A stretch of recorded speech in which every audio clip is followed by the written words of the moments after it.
This film is about what we can do as parents to help our children grow up with healthy teeth. We will look at how what they eat and drink affects their teeth, and what we need to do to look after their teeth from the moment the first one appears.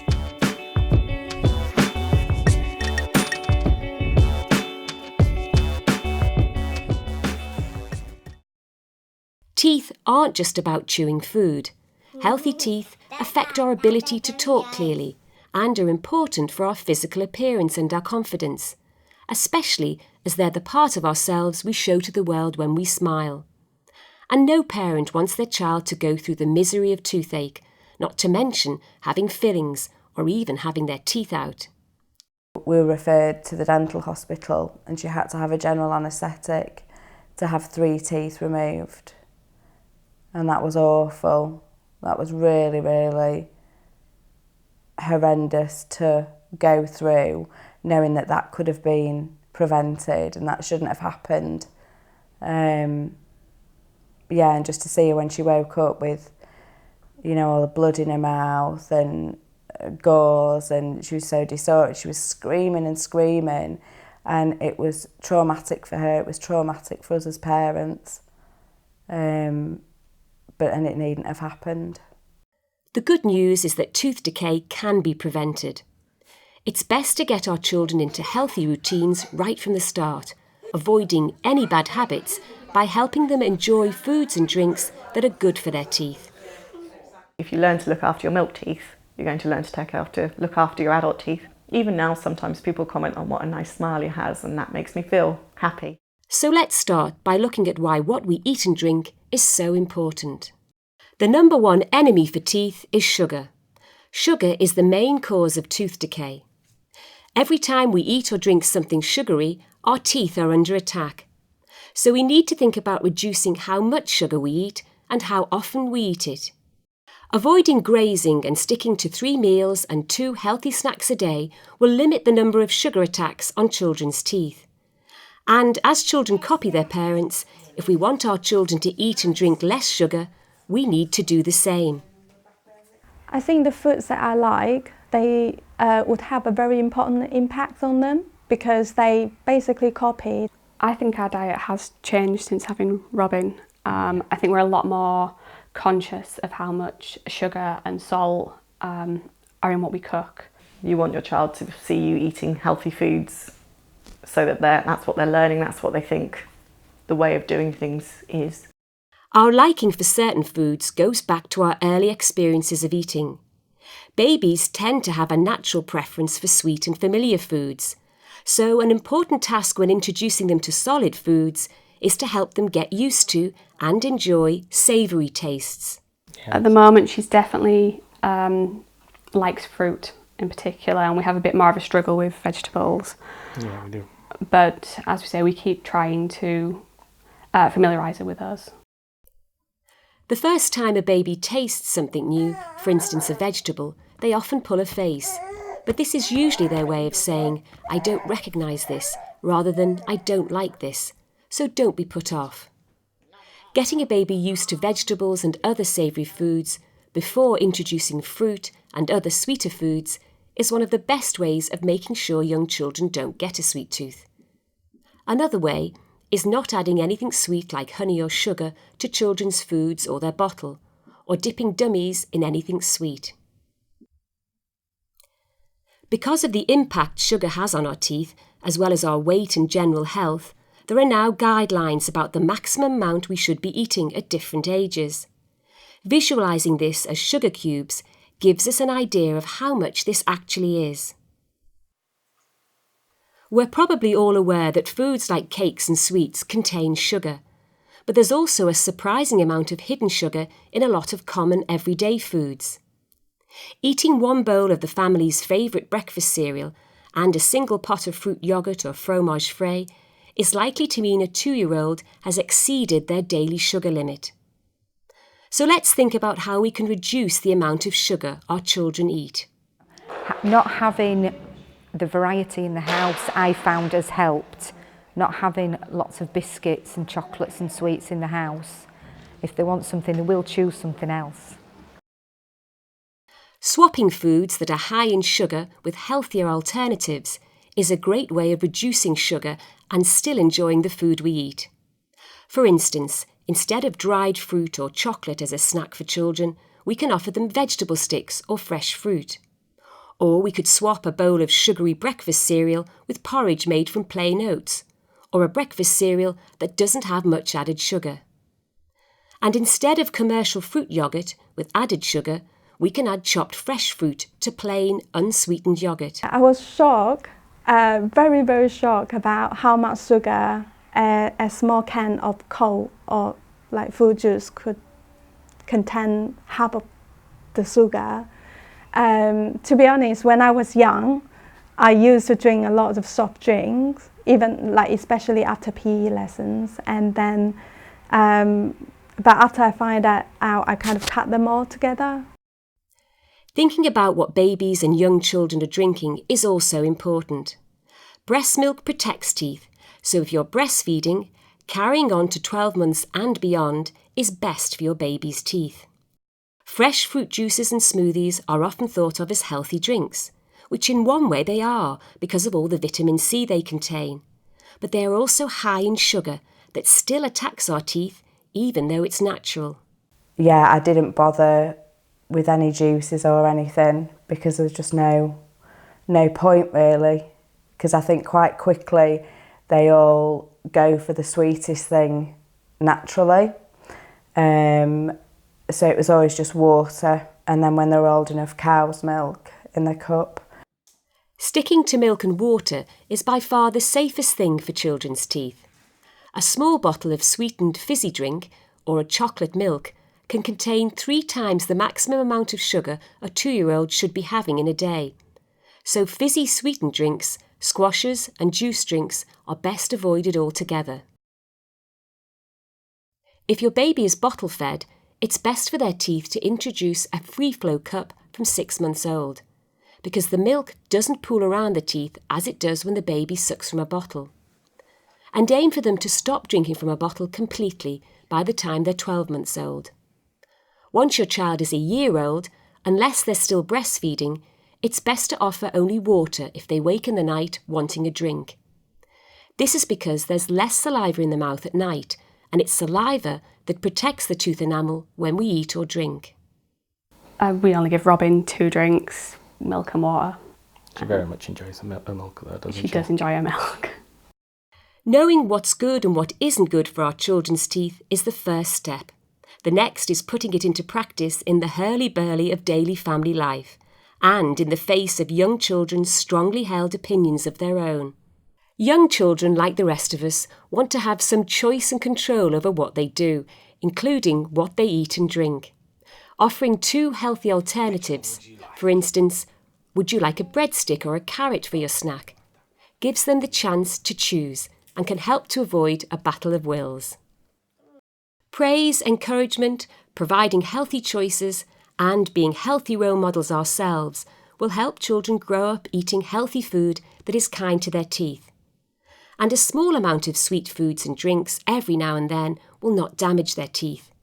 In fact, if we are too strict and ban sweet foods and drinks completely, we risk making these foods seem even more appealing to our children. He will ask for sweets and chocolate, but I've always believed they've got to have a little, because if you totally deny them, then I don't think that's going to work. They will want some.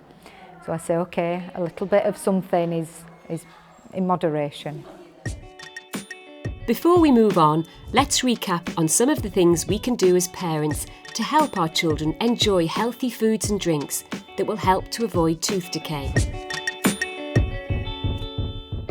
Wait until babies are happily eating vegetables and other savoury foods before introducing them to fruit and sweeter tastes.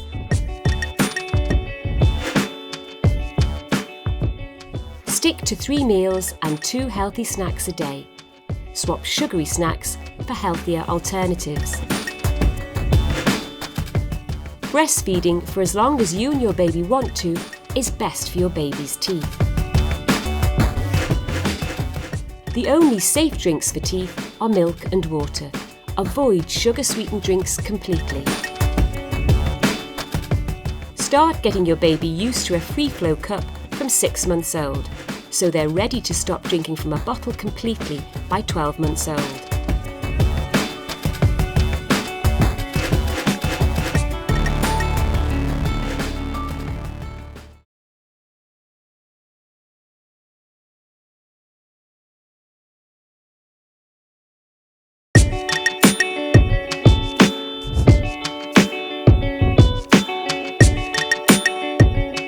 In part 2, we will move on to how we can care for our children's teeth by regular toothbrushing and dental checks.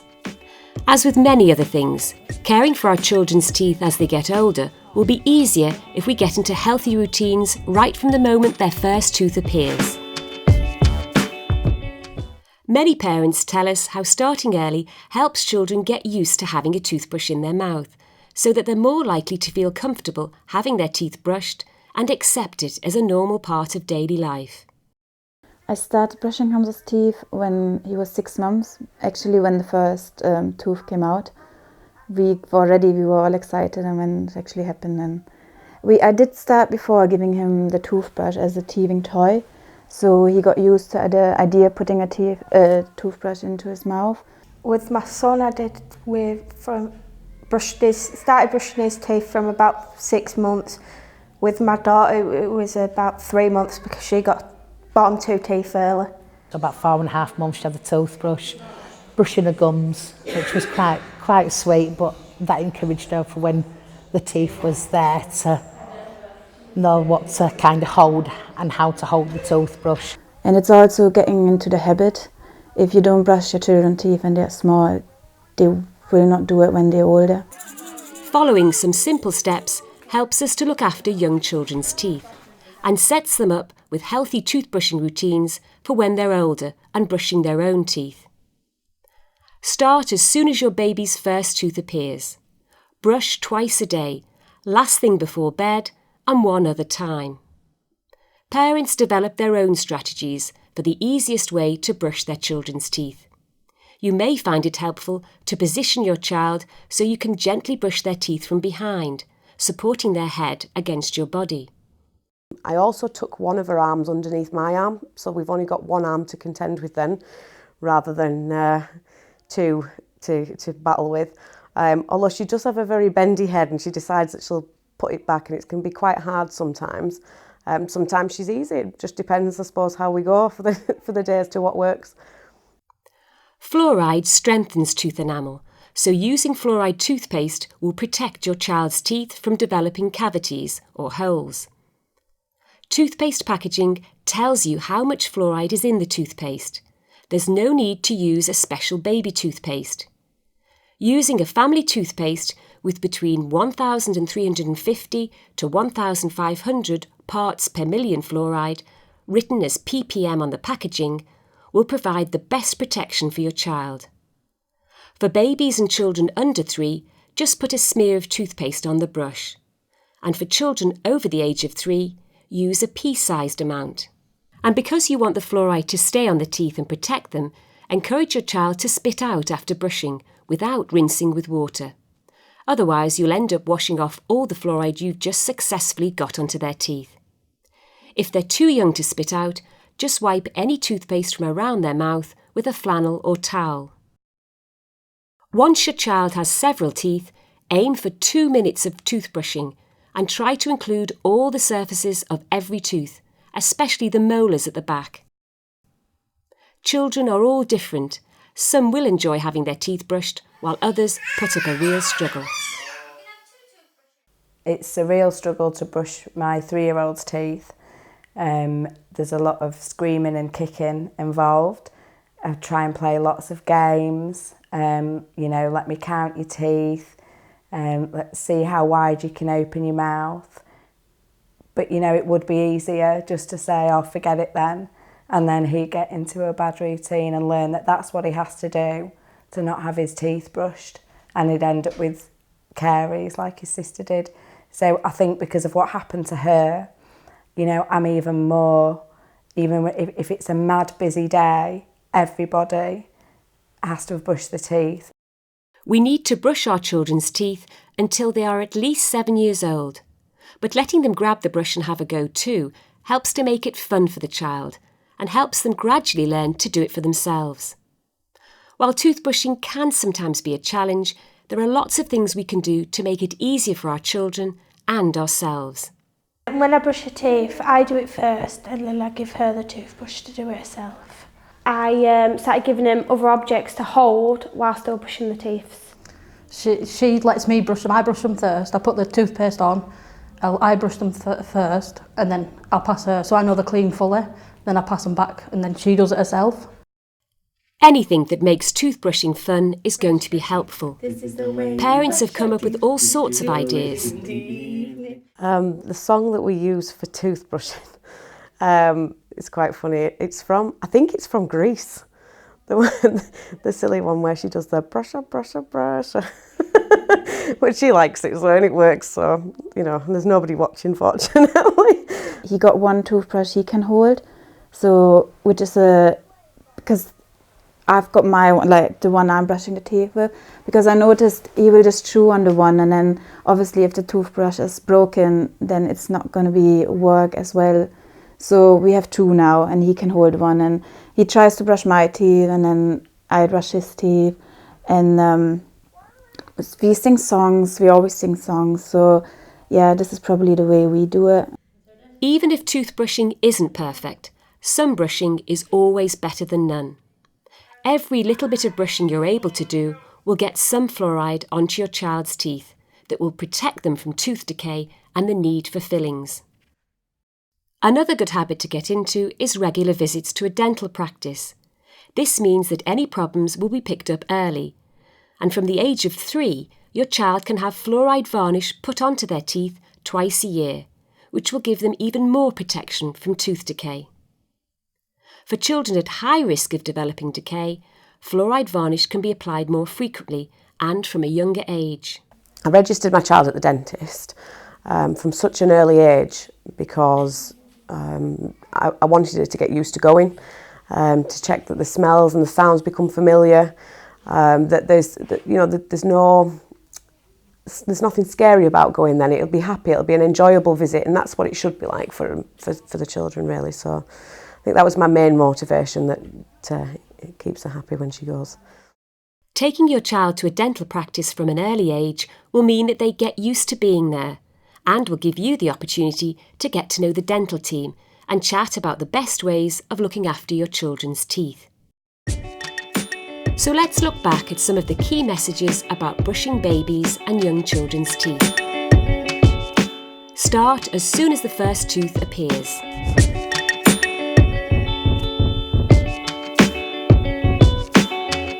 Brush twice a day with fluoride toothpaste, a smear for babies and under 3s, and a pea-sized amount for children over 3.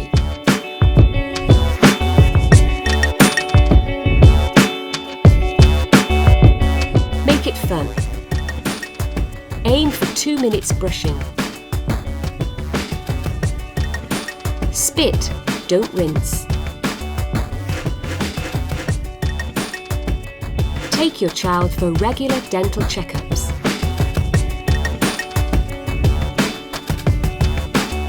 Thank you to all the families who've taken part in this film.